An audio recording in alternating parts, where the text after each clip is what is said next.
Okay, good morning, everybody.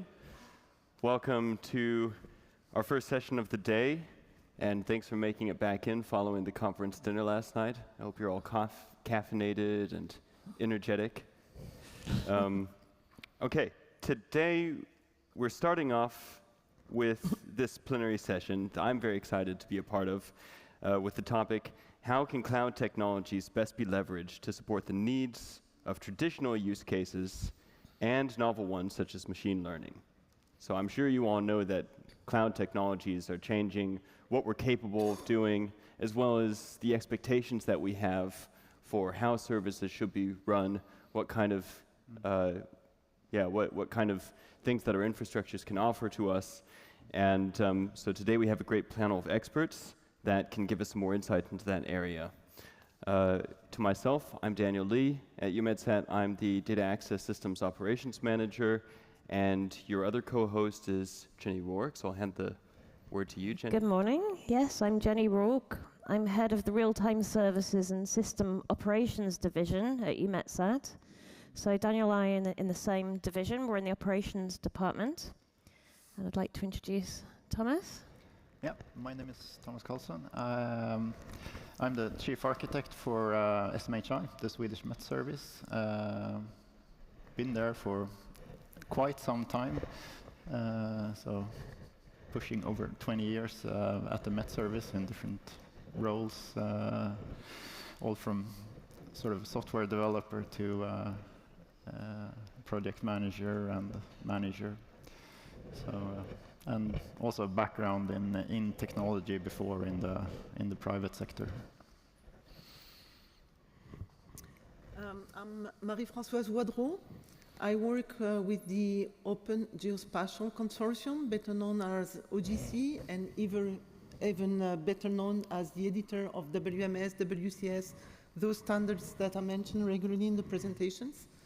I'm a director with the Collaborative Solution and Innovation Program, which is, so OGC is a member-driven consortium, well known as a standardization body.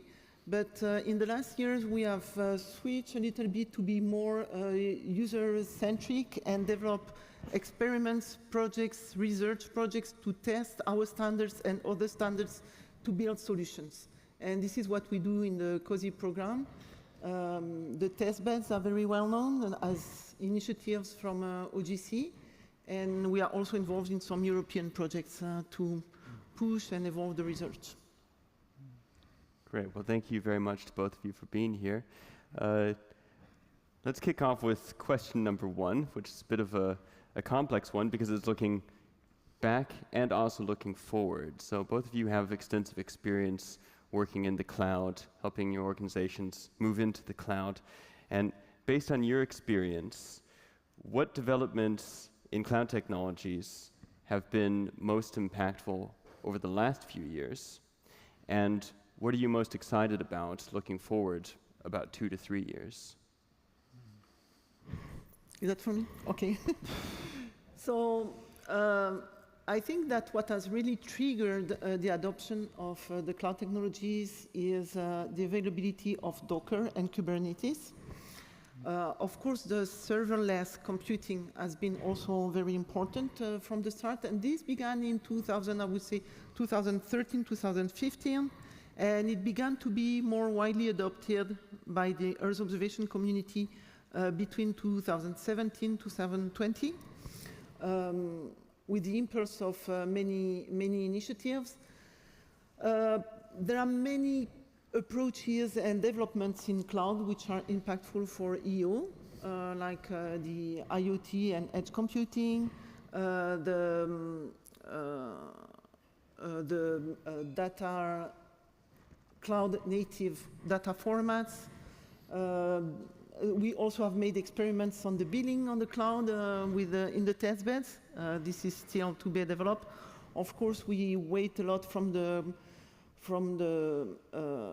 quantum computing. This is not still adopted. There are projects within ESA and ECMWF, but we still expect a lot from that.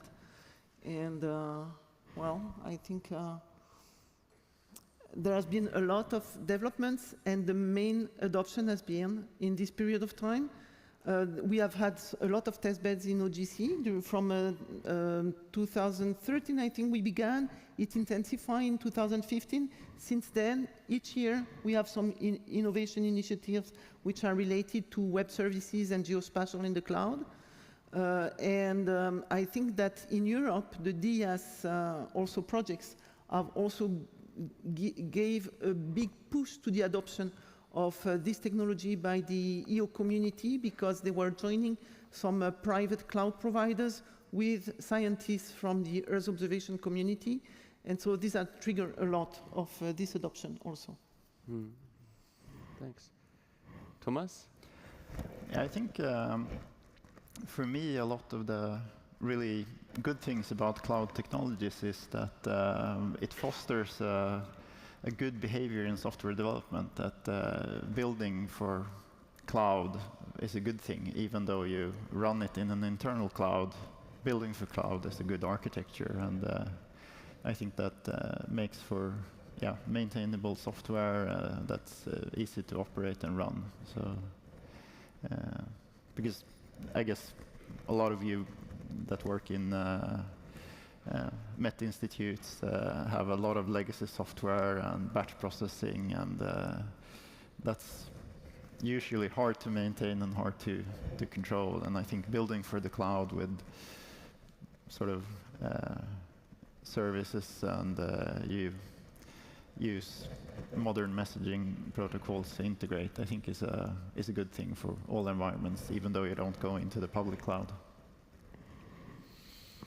Okay, So thank you. I think if looking forward, it's I think it's really exciting with what's EUMETSAT and ECMWF is building with European Weather Cloud, that could really benefit our community, because when we get more data and more complex data streams, I think sort of data proximate computing is something that we really, really need. So. Thank you. Well, I think that we should maybe have clarify why is the cloud so important to the Earth observation community. Listening to to you, I mean, it looks clear to me that cloud brings elasticity. Well, it brings a lot of expected benefits, but one of them is the elasticity. So the capacity to go from a regular need usage to something which upscale to much more resources. And in fact, either you have computers to address the highest level of needs, or you need elasticity from the regular need to the higher level of requirements and needs.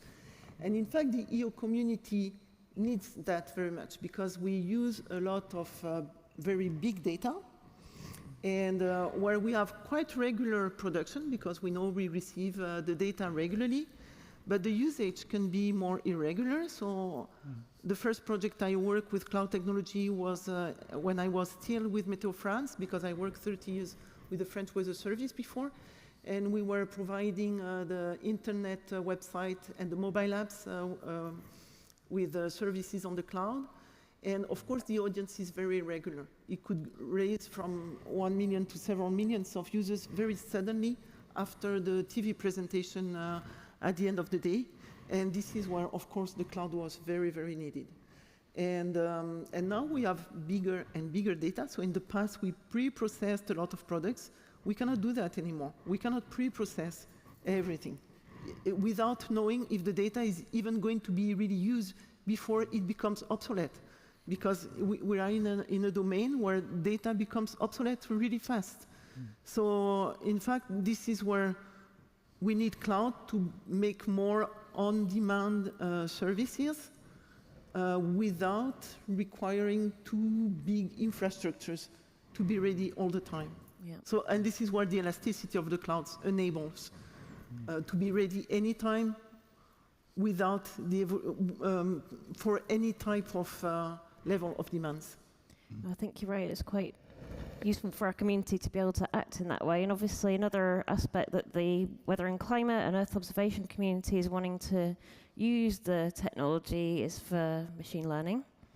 But sometimes we feel a bit stuck or that things are moving slowly there. So what aspects of our data management are holding us back from really taking advantage of all that machine learning has to offer, in your view? I think everyone has noticed that sort of training data is sort of, we have a lot of data, but it's not particularly organized for machine learning, I guess. So the experience that we have is that machine learning projects spend more time on sort of data management than on science. That most of the time in the project is devoted to finding data, understanding data, and reformatting data for use with machine learning. So I think a lot of what we can learn for the future when we do archive data is to actually organize it in a way that it's usable for machine learning, and maybe documenting it as well, because I think machine learning brings more of a complex field of sciences, that it's not just atmospheric science experts that are going to work with this. It's machine learning experts that really don't know that much about GRIB or NetCDF or something like that. So I think preparing data for a cross-science field is something that we really need to focus on, and good metadata. Mm-hmm.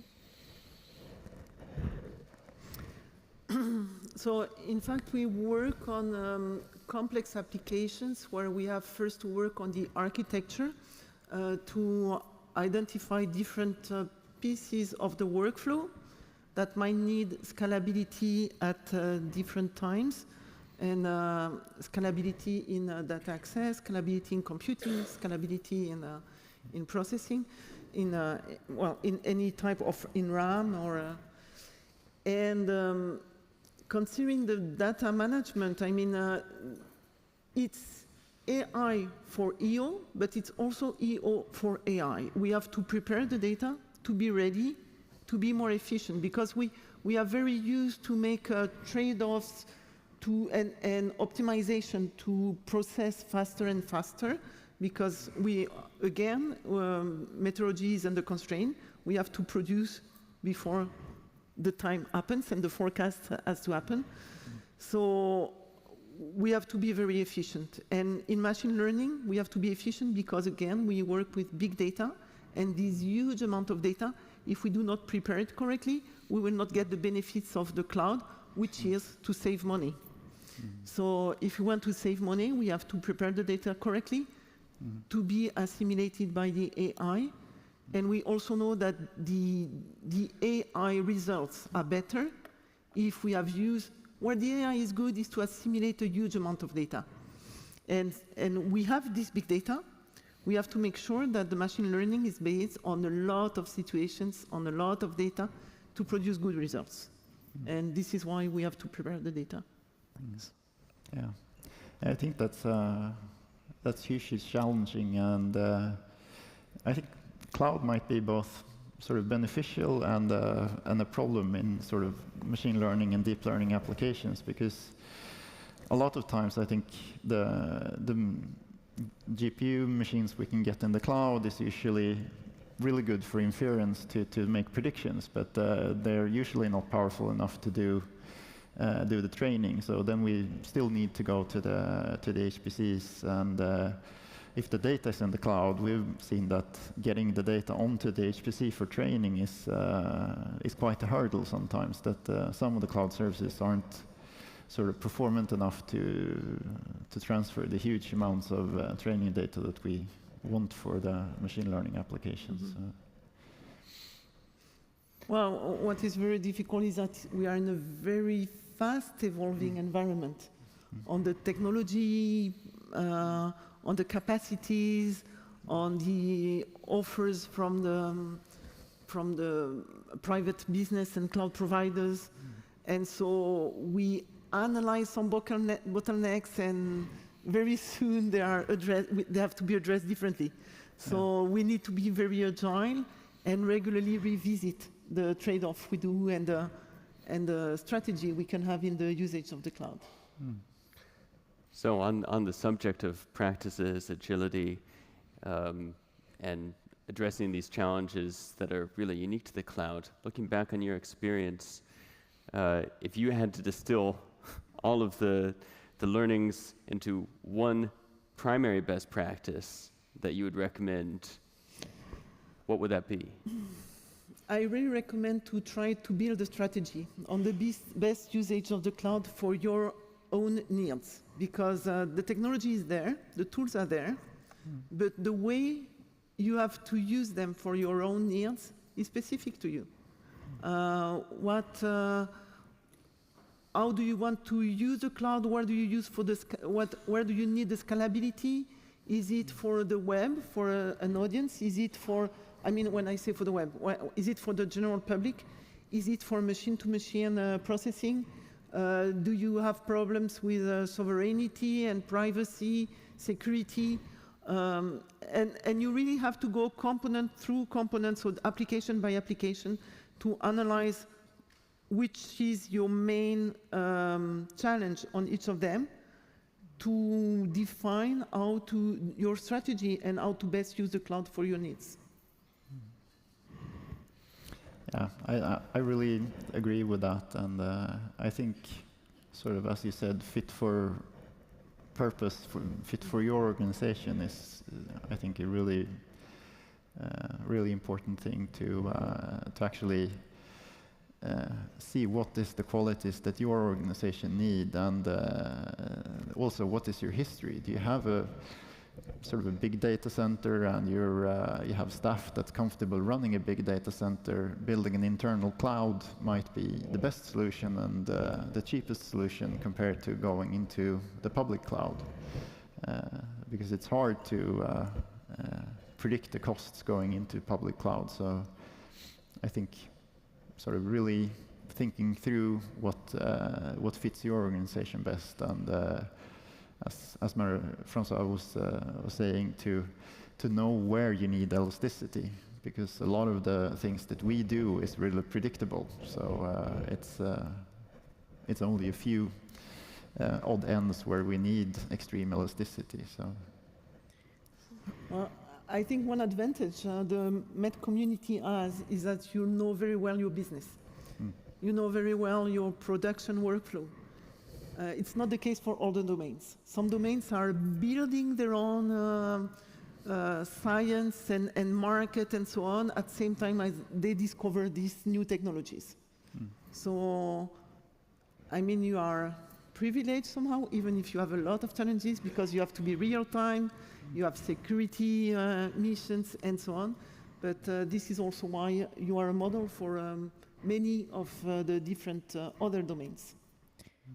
So you've talked a bit about understanding our needs as an organisation and building a strategy for that, which I think is really important. But sometimes our users, or the people in this room, may have ad hoc requirements, that are a little bit harder to be prepared for, I guess. I mean, thinking about sometimes we need to respond to the world around us. They may need to suddenly develop a new dispersion model or something like this. So, I mean, has the cloud impacted your organization's ability to develop products or services at quite short time scales in order to respond to a need?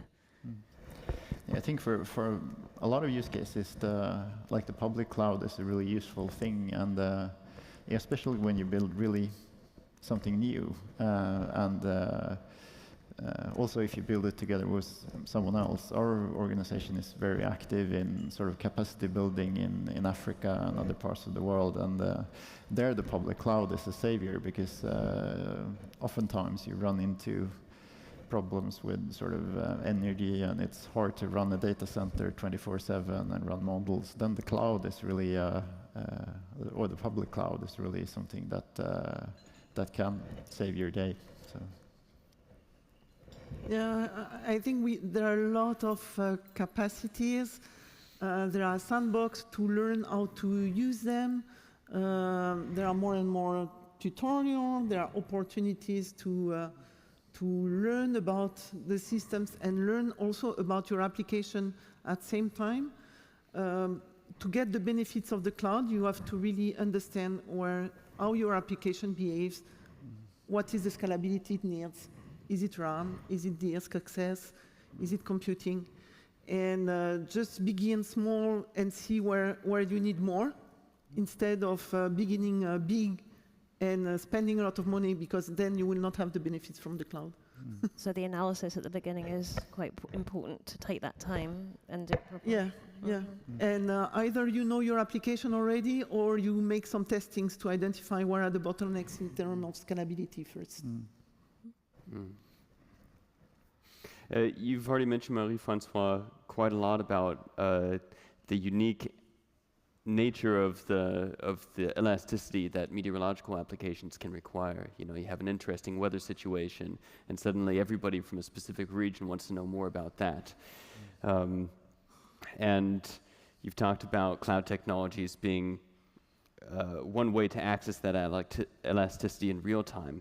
So I'm curious what the key accomplishments are that this has enabled your organizations to do. I know you've already spoken about it a little bit, but it might be that you want to talk about a different case as well. And what do you see the elasticity of the cloud enabling in the near future?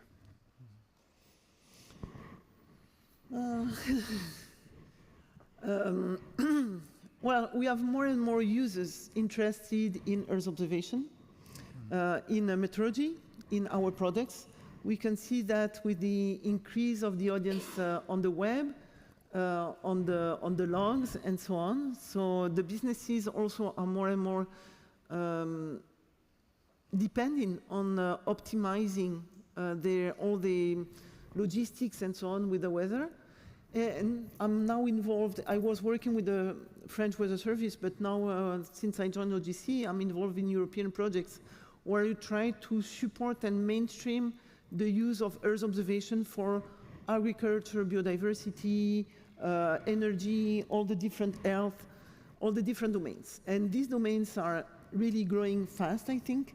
So you can expect that environmental data and meteorological data will be more and more used. So I think you have to be ready for, of course, an increase of data. This you are ready already. Everyone talks about MTG. So I think, I don't know if you are ready, but you are aware. But also an increase in the usage, of course. And then among you, I think some people are more making models, other in Earth observation satellite data, other in services to the general public. So it's difficult to tell you for all of you at the same time where you will need more scalability. It's I think it will be different for each of you. Yeah, I think so too. That the sort of traditional scale out for web services and stuff like that is for us at least predictable enough to be able to handle and to do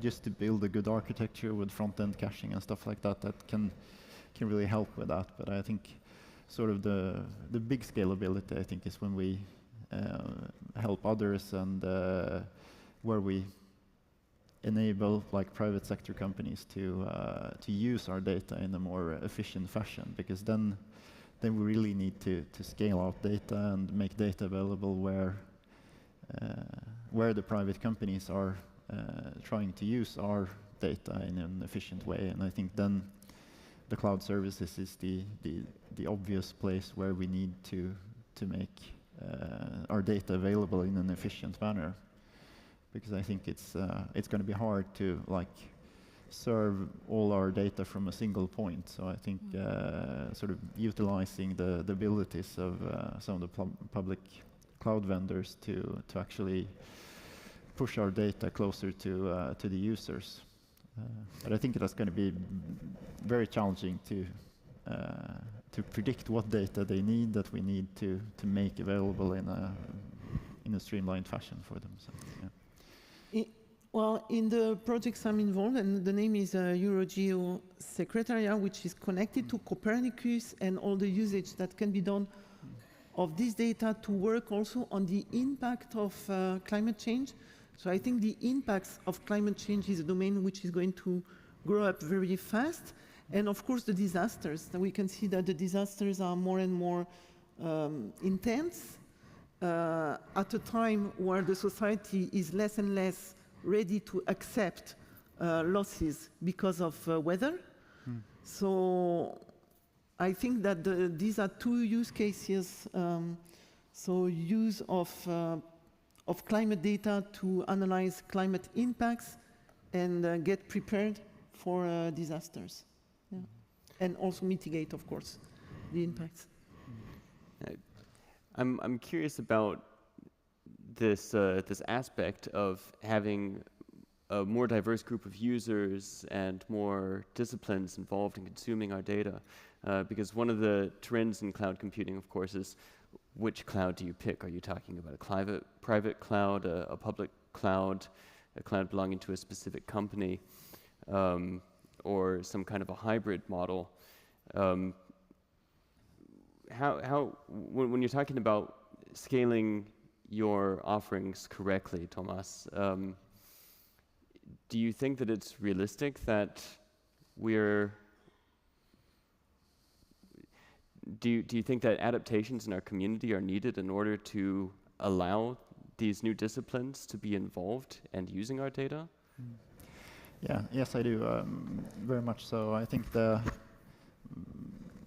as I mentioned earlier, I think we've been sort of a close-knit community where interoperability among us have been really good, but I think we need to open up more to other sort of sciences too, and that I think is sort of both when it comes to data formats and the way we access data, and also maybe the level of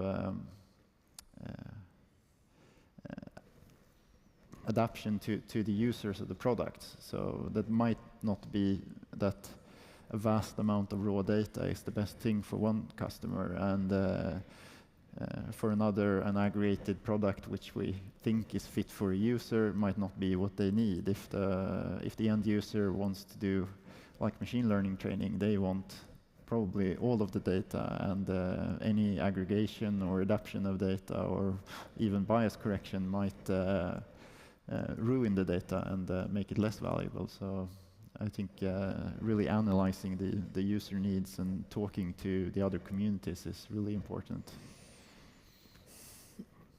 So I've got a question on the sort of technology that you use. We see the technological landscape changing quite rapidly in this area of cloud, and sometimes we've got multiple solutions to solve a problem, okay, and only a few of them will survive long term. So how do you balance the need to leverage new capabilities against the risk of being locked into a solution that may be superseded by something better quite quickly? How do you make sure that you get a good return on your investment there? Yeah, I think that's always challenging, because you want to, when you go to vendors, they always have this shiny solution that might not sort of meet all open standards, but sometimes you need to use those services anyway, because it gives you the best value for money. But at other times you might want to be conservative and use the boring standards and be flexible to change and to change vendors. And yeah, that's hugely challenging. But I think making a good analysis of sort of the lifetime of your product, if it's something that you foresee that is a need for a sort of transformation or a change, usually you wouldn't expect that to live for a long time. Then the best performance is probably the one you want to go for. And if you build an archive system, the other way the other extreme, I think it's super important to follow standards and be flexible over time and be able to change technologies when the vendor market evolves. So, yeah. Well, the cloud technologies with Docker and so on enable regular integration and deployment to update your system regularly. The standards, and this is what we work on, enable to structure your workflow and your architecture in components that you can evolve independently one from the other, as you have the same the identified interfaces and open standards. And to address a little bit the question you asked before, we also work on looking for points of interoperability and standardization to stabilize some points. Like we are working right now, we have a domain working group working on analysis-ready data. The analysis-ready data concept comes from the CEOS community. CEOS is an association between the major space agencies. And they have defined the first analysis-ready data, which are products with calibration and navigation, which are made by the space data providers. And we try to extend this concept. And so the analysis-ready data should hide the complexity of all the upstream data production workflow to make products which are highly reusable by others. And these are the type of things we work on to structure a little bit this architecture, enable evolutions per component or per section with some points of stability. I don't know if it's very clear, but Yeah. I think it makes sense. Yeah. Tomas, I see you were about to Yeah, say I think something. that's a very good approach, because the standardizing on the interfaces is probably the way to go forward, because the old type of building infrastructures where you would sort of standardize on how you run applications and standardize on one operating system, that period is, I think, gone, and it's for good, because the cloud technologies enable you to run microservices where it's easily exchangeable, and you want to standardize on a higher level where it's in the integration between services. And I think initiatives like that is really valuable to both for sort of the internal use of in our community, and also to drive vendors to actually support interoperable components. So I think that's super good. That's why we want OGC. Microservices is a good keyword. I was interested to hear serverless applications right up front as some of the most interesting technology developments in recent times. And when you're looking at, for example, setting up a serverless application, you can imagine that if there's much more demand than was predicted, then that can scale up very quickly. And of course, as a user of cloud technologies, of a cloud environment, that can drive up costs, whether it's a public or a private cloud. And so I'm curious, of course, that's just one example, but there are many examples where you can very rapidly generate a lot of cost in the cloud. What stances towards controlling costs in the cloud have you found successful in your work? well, that's a very good question, because I was involved until in a project named eShape, which was assessing the DSCs and some cloud providers in Europe. And at this time, so the project ended 2 years ago. At this time, most of the DS providers didn't provide a dashboard to control your cost. You know, maybe not the youngest in the room, but the less young may remind that when we got the first mobile phones, we have all been surprised sometimes by very big bills, because we had traveled abroad and we didn't shut down the mobility of the data and so on. And we were surprised because we didn't know how many megabytes we were using. We had no idea of the cost, and we just had to pay.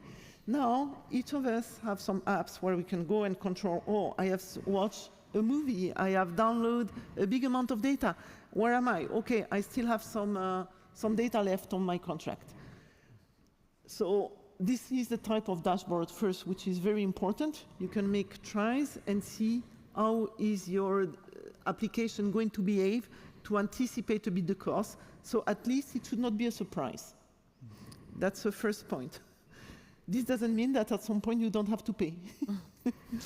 But then you really have to consider that you have a regular baseline of needs, and the cloud elasticity is just for the peaks. And in this case, it should be less expensive to have it in the cloud than have your own infrastructure which is ready to address the peaks all the times. This is the idea. So yes, you can be surprised because your costs are not will have peaks at the same time of your needs, but this is normal somehow. You pay for what you use, you know. But then you need to be able to anticipate and have some knowledge about the costs which could happen and which are going to happen.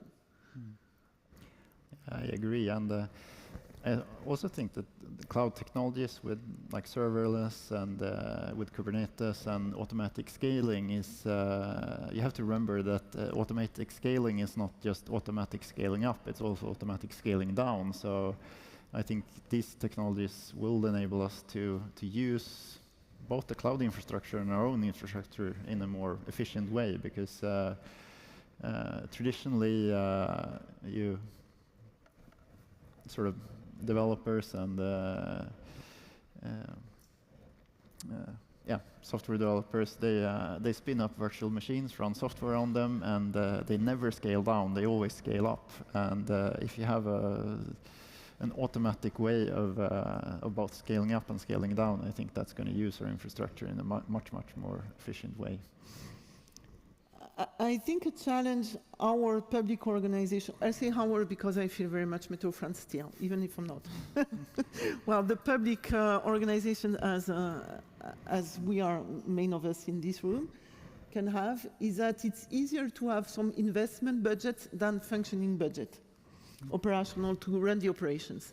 And in fact, this is the major problem, I think, because it's easier to get the budget to buy your own private cloud, even if it's more expensive, because this is investment, so we think that it will be used, than having a project that has a regular budget for functioning, which is subcontracted, and suddenly has a peak, which might not be perfectly anticipated or justified. So this, I think this is one of the challenges, is the budgeting management also. Yeah. I think that can vary from organization to organization, and how, since most of us are government organizations, how legislation works, because in Sweden it's hard to invest as a public entity, so we try to keep everything on like running costs. So that's super interesting. So we've got a lot of points we've touched on here in terms of costs, scalability, scaling up, scaling down, CapEx versus OpEx. I've been fascinated to hear about these capabilities the cloud offers us in terms of elasticity. You also talked, Tomas, a lot about deployability and maintainability, and that'll surely open up a lot of possibilities for our community, as well as new impediments like ensuring interoperability and embracing new users and new disciplines. So thank you very much. So thank you for answering our questions, and hopefully it's inspired some thoughts from the audience. So if I can see through the lights, please raise your hands. Oh, so we start here, please. Yeah, thank you for a very stimulating discussion, actually, and well chaired as well. So you did touch upon the need to engage other communities, other users, and also the opportunities that this brings to other parts of the world, maybe in the global south as well. And my experience of that is truly fundamental to co-produce and co-design, whatever we are developing. But very often one of the barriers perhaps is that we got very unequal distribution of funding. Even if we think about the Western world, when we try to develop applications and so on, they tend to be perhaps funding one aspect, perhaps the meteorological, the meteo community, but not, for example, the public health sciences or the social sciences, environmental sciences, wherever. So I was just wondering whether the panel could share their experience in terms of the co-production of co-development, kind of beyond perhaps the interest of your own organization, and share also the barriers that you've encountered, but also the successes. That would be really interesting. Thank you. Thank you, Rosa. Anybody? So, when I joined OGC, since I joined OGC, I'm involved in projects which are for the benefit of the Geo Secretariat, the Geo, to facilitate and foster the developments based on Earth observation and share Earth observation. And the key word in this community is really co-design, because it's about reusing data for the benefits of different new emerging, I would say they're not emerging, but they are new markets, and to structure the space market for these domains like agriculture, biodiversity, and so on. And co-design is very key. If we connect that to the cloud technologies, I have seen some meetings with people providing cloud technology and other people bringing their Earth observation expertise, and the cloud providers didn't know about EO, and the people bringing the EO science didn't know about cloud. And it was very laborious, but it was very needed to make sure that there was some connection and some co-design on how to use the cloud in the best way. And I know that, for instance, Amazon some years ago has hired scientists because they understood that providing cloud technologies was not enough. They needed to be able to connect and co-design with the scientific community. So I agree with you that Earth observation requires pluridisciplinary teams, bringing knowledge about technology, about science, about the data, also about the policies. I'm pushing a lot the usage of the licenses, because if you want your data and your products to be reusable, you need to have a clear license. So we need to involve lawyers. And we need to make sure that all these different disciplines have the same level of understanding to be able to co-design together the new products. Thomas, do you want to comment? Yes. I think it's we have a lot of sort of both bad and good experiences of expanding into new communities, and I think over the last decade, the climate adaptation and services around that has been super important to enhance our society's abilities to adapt to a changing climate, and I think our observation is a key in that, and that has opened up collaborations for us with a whole different type of communities, like providing ship weather routing that proved hugely challenging to us, because it was a totally different, being a national weather service, we weren't really prepared for providing products to boats that were on the other side of the planet. So I think sort of working with the communities and learning from each other is extremely important, and I think also for like small countries like Sweden, we need to collaborate regionally, both within our field and across other fields, and I think that's a key factor for success, at least for sort of resource-limited small countries like where I come from. Okay, thank you for the question. There was another hand just here, please. Here's the microphone.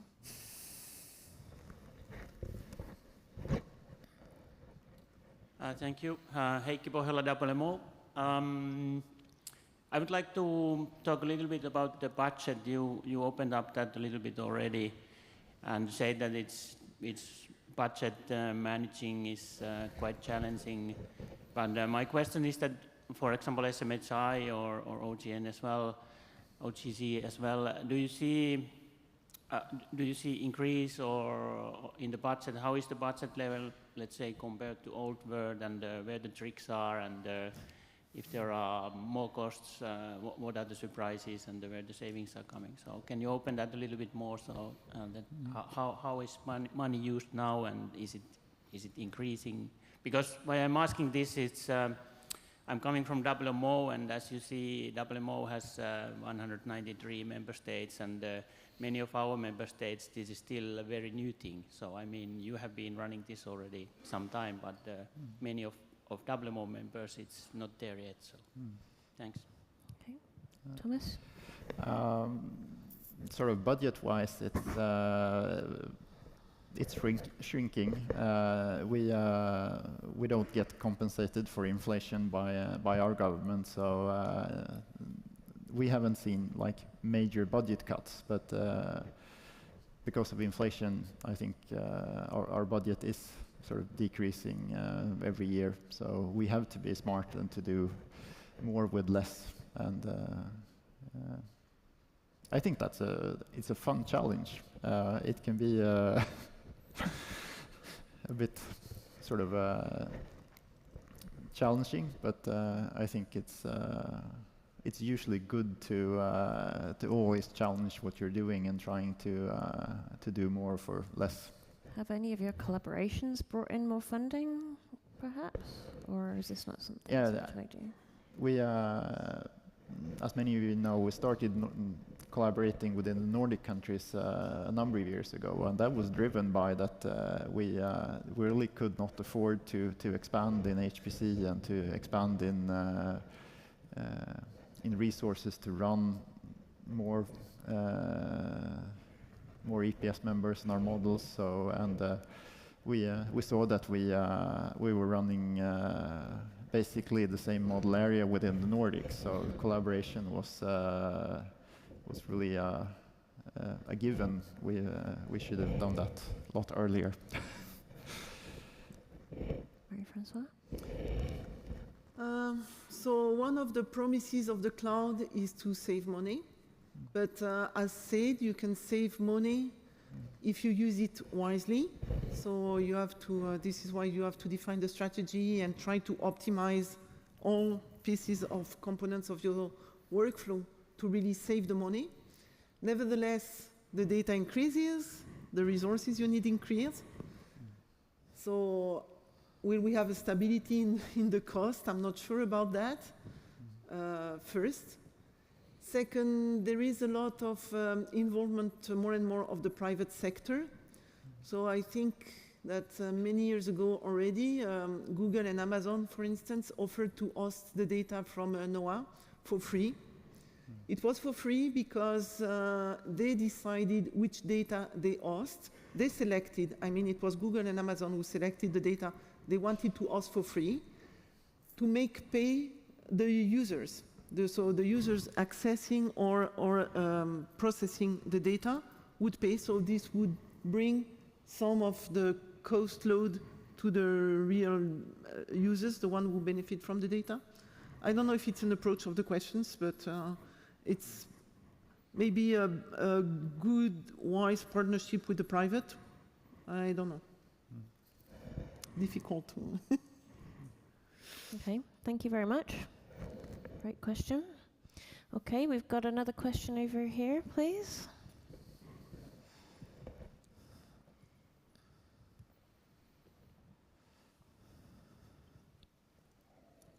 Yeah, I was going to ask about 24/7 services. So you need a robust environment, but you also need some kind of human or semi-automatic supervision, I would imagine. So what's the best way to deploy a 24/7 system in the cloud? Thank you. And Thomas, you've got experience of this, I think. Yeah, I think it's not all that different from running it in-house to run it in the cloud. I think you need the same competencies, but I think one of the important things is to have a really good communication with your providers. So I think that's going to be a key point in the success, for example, of our community cloud, European Weather Cloud, that we have a good communication between the member states users of the cloud and ESMWF and EUMETSAT. So I think that's one of the key factors. Then there's always the new technologies for managing services in the cloud and supervision and monitoring that can really benefit as well, because it makes it easier. Have you been able to integrate that monitoring into your sort of home monitoring, you know, the stuff you already had set up, or does it have to run in parallel if you're using cloud technology as well as hardware on your own site? I think we're not fully there yet, but I think sort of finding the right points of integration between your sort of own monitoring system and the cloud provider's monitoring system, and be clear who's responsible for what, because I believe that as a customer we should be monitoring our applications and not monitor all the infrastructure. So it should be part of their service to take the responsibility for monitoring the infrastructure. Yeah, and I think being open with what each partner in that partnership is doing is, I think, key to success, and have a good communication when stuff happens, to know who to call. Yeah. Well, I fully agree with that. Good communication, and also preparing some crisis scenarios. Be ready for any problem. That's one point.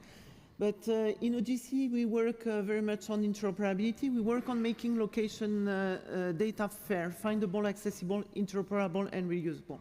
And when we make our initiatives, we also always try, so we take a problem, we build the architecture, and between all the components, we try to have at least 2 providers providing the same component to test the interoperability of the interfaces.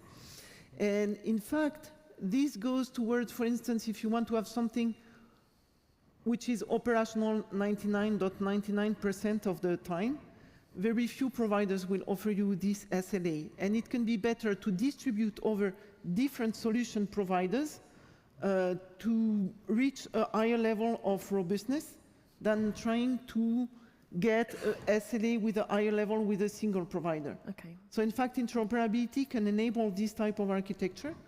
And this can enable very robust, I think, architectures for 24/7 solutions. Okay.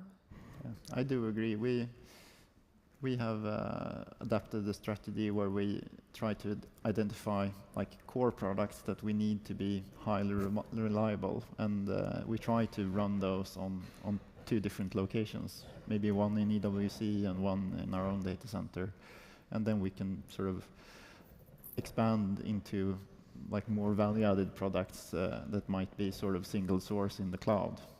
But the core products that we really need to be able to issue alerts and warnings, we do want a certain redundancy. So. Okay, thank you very much. Phil? Can we have the microphone at the front, please?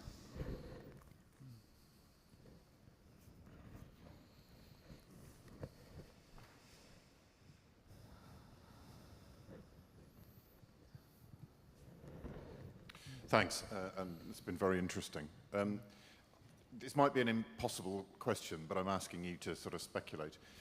What looking at a time horizon of 5 years and maybe beyond, how do you see the evolution of cloud technologies or their deployment, particularly as it's relevant to the community?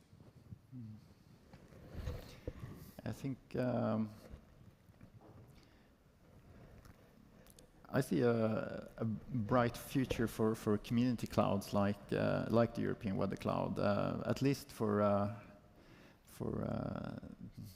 I speak mostly from a perspective of a smaller weather service that we cannot do everything ourselves. So we will be highly dependent on the community, and I think there is a really good opportunity to provide services that are fit for purpose for our community if we do it together. I think it's impossible for the public cloud providers to provide the perfect services for us. There is a lot of like commodity services which fits perfectly into the public cloud, but then there are others that are more specific to our community that I think we can develop together and make really successful. So that's what I'm hoping for the both near and a bit further future. Marie-Francoise?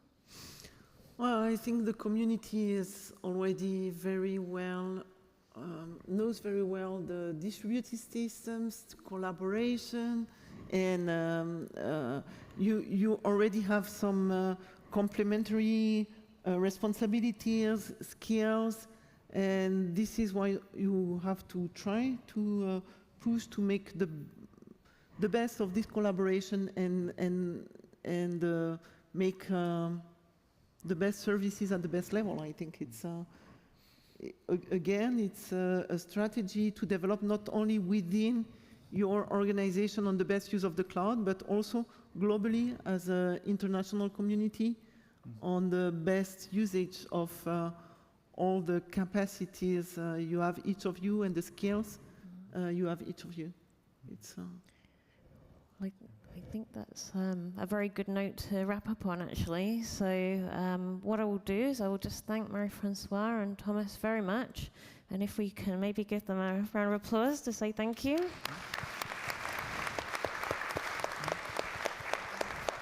Thank you very much for the excellent questions. It's now coffee break, but please do come forward if you weren't able to ask a question. If we run out of time, I'm sure we can ask our panelists to stay around for a few more minutes. Thank you very much. Thank you.